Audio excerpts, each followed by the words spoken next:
안녕하십니까? 건강기별을 통한 복음 그 네 번째 시간입니다. 오늘도 역시 새로 배운 것, 내가 실천할 것, 이웃에게 나눌 것, 이 세 가지를 삶에 적용하시면서 여러분들의 삶이 영육간에 풍요로워지시기를 바랍니다. 오늘의 주제는 내 가족이 당뇨병이라면이라는 주제입니다. 당뇨병을 한마디로 하면 어떠한 질병일까요? 저는 풍요 속의 빈곤, 넘쳐나는 혈관이라고 이름을 붙여보았습니다. 왜 풍요 속의 빈곤일까요? 혈관 속에는 혈당이 굉장히 많아요. 그래서 풍요롭습니다. 그런데 정작 세포는 그 혈당을 받아들이지 못하기 때문에 배고픈 것입니다. 그리고 혈관 안에 당이 넘쳐나기 때문에 소변으로 새어나갑니다. 그래서 당뇨병이죠. 여기 세포에 어떠한 문제가 생기길래 당뇨병이 생기는지 한번 살펴보겠습니다. 여기에 당뇨병의 핵심이 있습니다.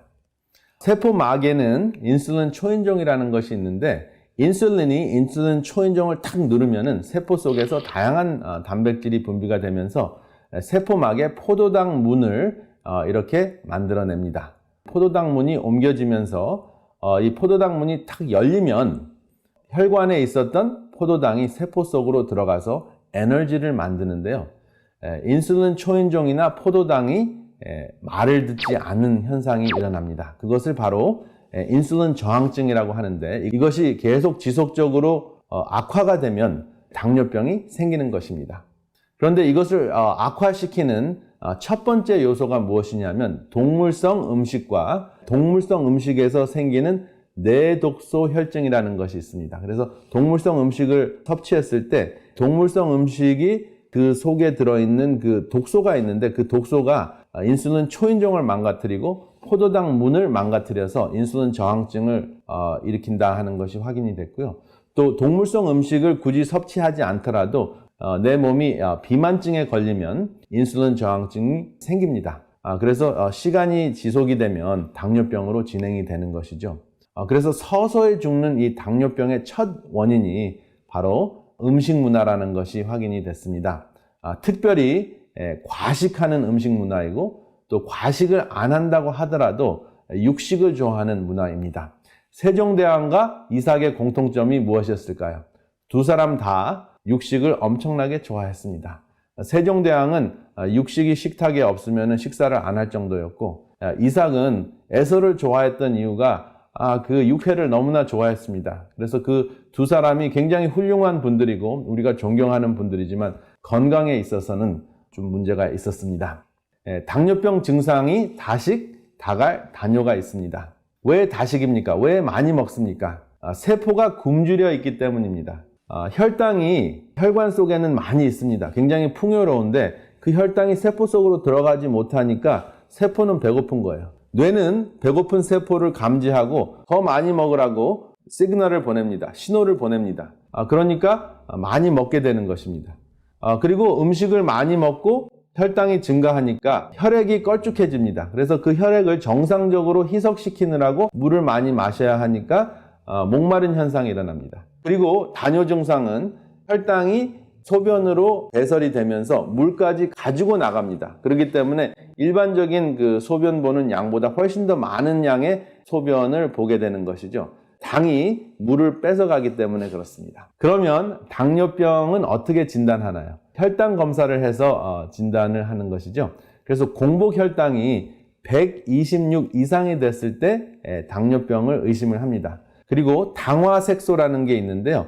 히모글로빈 A1C라는 것인데 이 당화색소가 6% 이상이 되면 당뇨병이라는 진단을 내리게 됩니다. 당화혈색소는 굉장히 중요한 것이 3개월 동안 당이 얼마나 잘 조절이 됐는지 감지할 수 있기 때문에 공복 혈당보다 더 많은 내용의 건강 내용을 우리에게 전해줍니다. 그래서 이 두 가지 검사를 다 하게 되어 있습니다.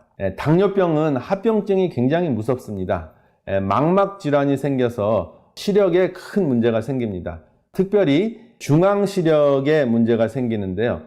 이렇게 사진을 보시면은 여기 손주의 모습이 안 보이는 그러한 현상이 일어나죠. 여러분들 중에서 당뇨병이 있으신 분들은 이 합병증을 예방하는 것이 굉장히 중요합니다. 그리고 또 큰 문제가 되는 합병증은 부종현상인데 부종 현상은 무엇이냐 하면은 여러분들의 발이 붓습니다. 그래서 이렇게 꾹 누르면 다시 그 피부가 그 정상 상태로 돌아오지 않거나 돌아오는데 굉장히 오랫동안 구멍이 패여 있는 것이죠. 이것이 어떤 원인 때문에 그렇습니까? 콩팥이 망가졌기 때문에 그렇습니다. 굉장히 무서운 당뇨병 말기 현상입니다. 더 무서운 것은 여러분들의 피부가 썩을 수 있다는 것입니다. 특별히 당이 제대로 조절이 되지 않으면 상처를 입어도 잘 낫지 않고, 그리고 심장과 아주 먼 거리에 있는 기관, 특별히 발가락에 산소 공급이 잘 되지 않기 때문에 궤저 현상이 일어납니다. 쉽게 이야기하면 산소 공급이 되지 않아서 발가락이 썩는 것이죠. 그러면 발가락을 절단해야 되는 경우도 있고, 또 더 심하면은 발 자체를 절단하거나 또 무릎까지 절단해야 되는 이러한 무서운 현상이 있습니다. 그래서 이 당뇨병은 정말 풍요롭다고 생각되는 이러한 상황에서 세포가 굶주려 있는 것입니다. 결국은 영양 공급이 잘 되지 않고 산소 공급이 잘 되지 않는 무서운 질병입니다. 제가 당뇨병 이야기를 하다 보면 성경 말씀이 생각이 납니다. 바로 계시록 3장 17절 말씀인데요. 내가 말하기를 나는 부자라.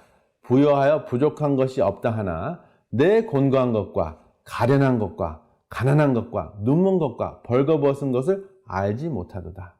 어쩌면 신체적인 당뇨병과 똑같은 증상이 이렇게 나오는지 모르겠습니다. 사실은 이 성경 말씀이 라오디게아 교회의 증상을 이야기하는 것이잖아요. 근데 당뇨병 증상과 똑같습니다. 그러면 이 해결책은 무엇일까요? 당뇨병을 극복하려면 다음과 같은 내용을 잘 생각하면 큰 도움이 됩니다. 혈당과 돈의 공통점이 있습니다. 둘 다 결핍이 되면 쓰러지죠. 저혈당으로 쓰러지고 경제공황으로 쓰러집니다. 그리고 누적이 되면 썩습니다. 몸에서는 혈당이 누적이 되면 궤저 현상, 썩는 현상이 일어나고요. 또 실제적으로 경제생활이나 우리 삶 속에서 돈이 누적만 되면은 사람이 부패하게 됩니다. 그래서 돈과 혈당은, 또 혈당과 돈은 순환이 될 때 우리가 건강을 회복할 수 있습니다. 돌아야 사는 것이죠. 그래서 이 돈과 혈당을 어떻게 순환시키는가 하는 것이 당뇨병 극복의 핵심입니다. 그리고 혈당과 지식의 공통점도 있습니다. 결핍이 되면 쓰러지는 것이죠. 저혈당은 우리를 신체적으로 쓰러지게 하고, 무지함은 우리를 정신적으로 또 우리 삶 속에서 쓰러지게 합니다. 그리고 누적이 되면 실제적으로 혈당은 쓰러지게 만들죠. 그리고 교만은 누적이 되면 패망의 선봉이 됩니다. 그래서 혈당과 지식은 역시 순환이 돼야 됩니다. 나누어졌을 때 발전을 할 수 있는 것이죠. 혈당도 몸속에 골고루 나누어져야 되고, 지식도 골고루 나누어졌을 때 교만이 없어지고 또 이 사회가 부패되는 것을 막아줄 수 있습니다. 여기 당뇨병을 극복하는 건강식이 있는데요. 당뇨병을 극복하려면 3가지 핵심 성질이 꼭 있어야 합니다. 첫 번째, 섬유질이 많아야 하고요. 두 번째, 건강한 지방질이 많아야 하고, 세 번째, 신맛이 있어야 합니다. 이 3가지 요소는 혈당의 흡수를 감소해주는 역할을 합니다. 그리고 체중 감량하는 데 매우 중요한 역할을 합니다. 그리고 당뇨병에 매우 중요한 것은 운동입니다. 운동에는 3가지가 있습니다. 유연성 운동이 있고, 근력 운동이 있고, 유산소 운동이 있는데요. 제가 왕만두 그림을 여기 보여드리는 이유가 있습니다. 이 왕만두 3개를 드시면은 600칼로리 정도의 칼로리를 섭취하게 됩니다. 그런데 이 600칼로리는 여러분들이 1시간 반 정도 걸으셔야 되는 7.5마일의 거리입니다. 그러니까 운동을 하시면서 내가 운동했으니까 내가 정말 좋아하는 만두를 좀 먹어야 되겠다 하고 왕만두를 3개를 드시잖아요. 간단하게 분식으로 드셨다 했을 경우에 1시간 반 동안 운동하신 것이 말짱 도루묵이 됩니다. 그리고 운동을 하셨을 때 굉장히 중요한 부분이 있는데요. 여러분들의 근육의 길이입니다. 걷기 운동을 하시든지 또 근력 운동을 하실 때 여러분들의 근육의 길이가 늘어났다 줄어들었다 하는 것을 염두에 두셔야 합니다. 그래서 제자리에 있더라도 여러분들의 근육의 길이를 움직이시면, 근육의 길이를 늘어뜨렸다 줄어뜨렸다 하시는 운동을 하시면 인슐린 저항증을 극복하실 수 있다 하는 연구 결과가 발표됐습니다. 굉장히 좋은 소식이 아닙니까?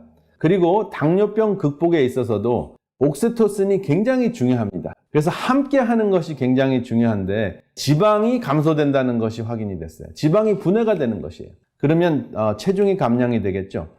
그리고 몸속에서 유연성이 생겨서 근육이 더 잘 움직이게 돼서 혈당 조절이 더 잘 된다는 것이 확인이 됐습니다. 그리고 이 함께함을 우리가 염두에 두면 항상 생각할 수 있는 것이 하늘을 향해서 날아가는 기러기 떼입니다. 기러기가 이렇게 B자 모양으로 날아가는 이유는 에너지 소모를 감소하려고 하는 것이잖아요. 그래서 겨울을 나기 위해서 기러기가 날아갈 때는 항상 같이 날아갑니다. 이렇게 날아가면 그 에너지 소모량을 76% 감소할 수 있습니다. 그러니까 얼마나 더 멀리 갈 수 있습니까? 24마일 정도밖에 가지 못하는데 100마일을 갈 수 있다고 합니다. 그리고 이 기러기 때는 그 앞에 가는 리더가 항상 바뀝니다. 그래서 리더가 힘들 때쯤 되면 두 번째 있는 기러기가 그 앞으로 가서 그 리더를 교체해주는 그러한 일을 하는데요. 정말 서로 협력하는 그러한 모습이 참 아름답습니다. 그리고 기러기가 날아갈 때 굉장히 시끄럽게 날아갑니다. 영어로는 헝컹, 한국말로는 끼럭끼럭 이렇게 날아가는데 왜 이렇게 시끄럽게 날아가는가 하고 조류학자들이 연구를 해봤더니 격려하는 소리라고 합니다. 잘 날라라, 힘내라. 리더에게 특별히 하는 소리고요. 주위 기러기에게 그 바람잡이 하는 그러한 그 소리라고 합니다. 그리고 기러기가 가끔 가다가 낙오되는 기러기가 있는데 낙오됐다가도 바로 다시 행렬에 조인한다고 합니다. 왜냐하면 그 낙오되는 그 순간 공기의 저항력을 느끼면서 내가 혼자서는 안 되겠구나, 함께 해야 되겠구나 하는 것을 본능적으로 느낀다고 합니다. 사람은 기러기보다 못한 경우가 있는 것 같습니다. 자존심 때문에 그렇지 않나 생각이 됩니다. 그리고 굉장히 감동적인 것이 있는데요. 그 기러기가 아플 수가 있잖아요. 근데 아픈 기러기가 낙오가 되면 정말 다시 조인할 수 없을 정도로 힘들어지면 앞에 있는 기러기와 뒤에 있는 기러기가 반드시 같이 따라가서 회복할 때까지 기다렸다가 그 다음 행렬을 조인한다고 합니다.